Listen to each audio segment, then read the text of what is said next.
ассалому алайкум хонандагони азиз, имрӯз мо ҳамроҳи шумо мавзӯи дарси 12-ро оғоз мекунем ки ин дарс ба муодилаҳое ки ба муодилаҳои квадратӣ оварда мешаванд бахшида шудааст. Биёед мафҳумҳои асосии ин мавзӯъро дида бароем. Муодилаҳое ки дараҷаашон аз 2 калон аст, баъзан тағйирёбандии навро ҷорӣ карда ҳал кардан мумкин аст. Бо ин усул ҳал кардани муодилаҳоро бо якчанд мисолҳо дида мебароем. Яъне мо он мисолҳое ки дода мешаванд бояд бо воситаи дохил намудани тағйирёбандии нав ё ба муодилаи квадратӣ оварда мешаванд, онҳоро дида бароем. Дар мисоли якум чунин омадааст: x квадрат минуси 5x ҷамъи 4 ва зарби дар қавси дигар x квадрат минуси 5x ҷамъи 6 баробари 120 дода шудааст. Барои ҳал кардани ин муодила тағйирёбандии навро чунин дохил мекунем. ҳал менависем. Дар аввал бигузор x квадрат минуси 5x ҷамъи 4 баробари y бошад. Пас y зарби дар дохили қавс x квадрат минуси 5x ҷамъи 6-ро ба намуди сумма чунин менависем. x квадрат минуси 5x ҷамъи 4 ҷамъи 2 ҳосил мешавад. Дар ин ҷо x квадрат минуси 5x ҷамъи 4-ро бо воситаи y мебахшем ва y ҷамъи 2-ро ҳосил мекунем. Ва дуюм қавс бошад ба ифодаи y ҷамъи 2 баробар аст ки ин ба 120 баробар аст. ҳар як қавсҳоро мекушоем ва мувофиқан чунин ҳосил мекунем. y квадрат ҷамъи 2y баробари 120. муодилае ки пайдо гардид муодилаи квадратӣ номида мешавад ки онро бо воситаи дискриминант ё бо воситаи теореми Виет ёфтан мумкин аст. y якуми он ин муодилаи квадратӣ овардашударо бо воситаи теореми Виет ёфтан қулай аст. ба минуси 12 баробар аст ва y дуюм бошад ба адади 10 баробар аст. Анакнун ҳар яки ин решаҳоро ба ҷои тағйирёбандаи нав гузоштаанамон мегузорем ва дар натиҷа чунин муодилаҳоро пайдо мекунем. Якум x квадрат минуси 5x ҷамъи 4 баробари минуси 12. дар натиҷа x квадрат минуси 5x ҷамъи 4 минуси 12-ро ба тарафи чап гузорем ва 12 баробар мешавад, баробари 0 ҳосил шуд. ё ин ки x квадрат минуси 5x ҷамъи 16 баробари 0 ҳосил шуд. Анакнун дискриминанти ин муодиларо меёбем.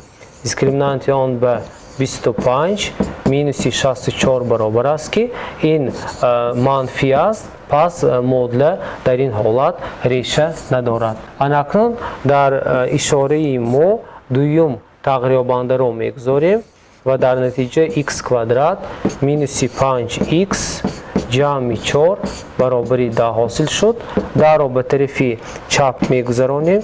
x квадрат минуси 5x ҷамъи 4 минуси 10 баробари 0 ҳосил мешавад.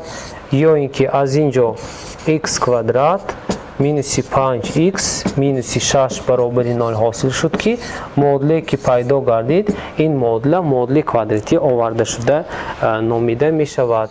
дар натиҷа x якуми он мувофиқан бо воситаи теореми Виет чунин аст. x якум ва x дуюмро мувофиқан бо воситаи теореми Виет меёбем ки он ба минуси 1 ва x дуюм бошад ба адади 6 баробар аст ки ин ҳалли муодилаи якум ба ҳисоб меравад. муодилаи дуюмро дида мебароем. дар шарт мисоли дуюм чунин омадааст: муодилаи биквадратӣ ҳал карда шавад. менависем мисоли дуюм ва муодила ба намуди 9x дар дараҷаи 4 минус 10x дар дараҷаи 2 ҷамъи 1 баробари 0 дода шудааст ки ин муодила муодилаи биквадратӣ ном дорад. барои ҳал кардани муодилаи биквадратӣ мо тағйирёбандаи навро дохил мекунем ва онро ба муодилаи квадратӣ табдил медиҳем. 9 зарби x дараҷааш 4-ро менависем. x квадрат дар квадрат минуси 10 x квадрат جمع 1 برابر 0 حاصل می شود. از اینجا x کوادرات رو با y اشاره میکنیم که y مطلق عددی مثبت می باشد، عددی منفی رو به حل این معادله داخل نمی کنیم، به جای y داخل نمی کنیم، نمیگذاریم. پس معادله نمودی زیرین را دارد 9y کوادرات مینوس 10y جمع 1 برابر 0 حاصل شد.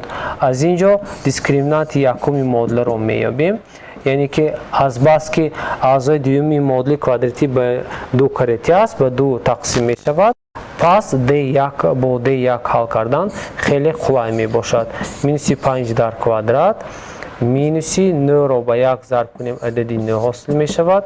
مینوس 5 را به درجه 2 برداریم عددی 25 حاصل شد. مینوس 9 این به 16 برابر است، از 0 کلان. پس y یکم و دوم رو می نویسیم. y یکم به 5 مینوس 4 تقسیم 9 برابر است، این به 1 تقسیم 9 برابر است. y دوم باشد موافقاً به 9 تقسیم 9 به عدد 1 برابر است. پس این عددها رو به جای معادله، یعنی به جای x کوادرات برابر y گذاشته آن را حل میکنیم. یکم بگذار x کوادرات برابر y به 1 تقسیم 9 برابر باشد. از اینجا x را هنگام یافتن پلس مینوس 1 تقسیم 3 برابر است که این حل معادله به حساب می رود. دوم x کوادرات برابر y دوم باشد به عدد 1 برابر است و x را هنگام یافتن پلس مینوس عدد 1 را حاصل کردیم که این جوابی معادله به حساب می رود. مثال سوم را دیده می بریم.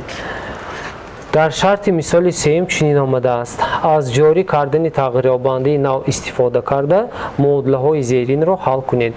و در اینجا در مثال سوم دو معادله داده شده است که هر دو این معادله را با واسطه داخل نمودن تغییریابنده نو حل میکنیم. معادله یکم به نمودی 2x کوادرات جمع 3 در کوادرات مینوس 12 ضربی در داخل قوس دیگر 2x کوادرات جمع 3 و جمع 11 برابر 0 نوشته شده است. برای حل کردن این معادله تغییریابنده نو را داخل میکنیم و به معادله کوادراتی میآییم. بگذار 2x کوادرات جمع 3 برابر y باشد که در اینجا y دلخواه عدد شده میتواند. پس معادله کوادراتی نمودی زیرین را میگیرد. y کوادرات مینوس 12y جمع 11 برابر 0 حاصل شد. از اینجا y یکم موافق تئوری میگوید y یکم به 1 و y دوم به 11 برابر شد. یکم این دو عددها رو موافقاً به گزارش میگذاریم. پس ما حاصل میکنیم معادله کوادراتی نمودی زیرین 2x کوادرات جمع 3 برابر 1. از اینجا 2x کوادرات برابر 1 مینوس 3 یا اینکه 2x کوادرات برابر مینوس 2. از اینجا x کوادرات برابر مینوس 1 که در اینجا معادله ریشه ندارد. پس معادله دوم را دیده میبریم. 2x کوادرات جمع 3 برابر عدد 11 حاصل می شود. از اینجا 2x کوادرات برابر 11 مینوس 3 یا اینکه 2x کوادرات این برابر است به عدد 8. اگر x کوادرات را یابیم 8 را به 2 تقسیم میکنیم، x کوادرات برابر است به عدد 4 یا اینکه x را یابیم x برابر می شود به عدد پلس مینوس 2 که حل این معادله به حساب می رود. اکنون عیناً همین مثال را در مثال ب دیده می بریم که آن چنین است: در داخل قوس x کوادرات جمع x مینوس 1 ضربی در داخل قوس دیگر x کوادرات جمع x جمع 2 این برابر است به عدد 40. برای حل کردن این معادله چه که در این معادله میبینید در این معادله داده شده و ما افاده x کвадрат جمع x و x کвадрат جمع x یخیل است. پس این رو به نظر گرفته تغییرابندی نو رو داخل میکنیم. یعنی می نویسیم بگذار x کвадрат جمع x برابر y باشد. اکنون به جای این سومه y را میگذاریم و حاصل میکنیم y مینوس 1 ضرب y جمع 2 این برابر است به عدد 40. قوس ها را موافقاً میکشاییم و حاصل میکنیم y کвадрат جمع 2y مینوس y مینوس 2 برابر است به عدد 40. از اینجا y کвадрат جمع y مینوس 2 مینوس 40 برابر 0. از این معادله ما پیدا کردیم y کвадрат جمع y مینوس 42 برابر 0 حاصل می شود که ریشه های این معادله را موافقاً با واسطه تئورم وید یافته ممکن است. y یکم برابر است به مینوس 7 و y دوم باشد به 6 برابر است. اکنون این عددها را به جای گزارش میگذاریم و معادله کوادراتی را حاصل میکنیم. گزارش یکم برابر است یکم x کвадрат جمع x برابر است به مینوس 7 x کвадрат جمع x جمع 7 برابر است به عدد 0. از بس که این معادله کوادراتی دیسکریمینانت آن خرد از 0 می باشد پس معادله در این حالت ریشه ندارد. آن را دیده می براییم. دیسکریمینانت معادله برابر است به 1 مینوس 4 ضرب 7 این برابر است به مینوس 27. از بس که مینوس 27 خورد از 0 است پس معادله در این حالت ریشه ندارد. در حالت دوم باشد x کвадрат جمع x برابر است به عدد 6. 6 را به طرف چپ میگذارانیم و معادله کوادراتی را حاصل میکنیم که آن موافقاً چنین است. از اینجا x یکم موافق تئورم وید به مینوس 3 و x دو باشد به عدد 2 برابر شد که این حل معادله داده شده 3b به حساب می رود. مثال چهارم را دیده می براییم. در شرط مثال چهارم چنین آمده است معادله بی کوادراتی حل کرده شود. معادله بی کوادراتی به نمودی x نشان دهنده‌اش 4 مینوس 25 x کвадрат جمع 144 برابر 0 داده شده است که با واسطه داخل نمودن تغییرابندی نو این معادله را حل میکنیم. می نویسیم حل معادله بی کوادراتی را به نمودی زیرین تبدیل میدیم.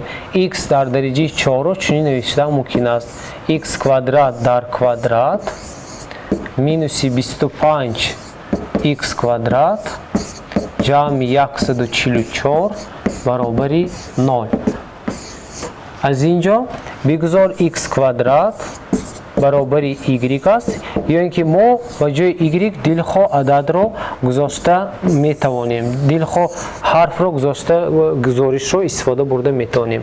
در نتیجه معادله کوادراتی به نمود y کвадрат مینوس 25 y جمع 144 برابر 0 حاصل می شود که ریشه های آن را ما موافقاً با واسطه تئورم وید یافتن ما ممکن است.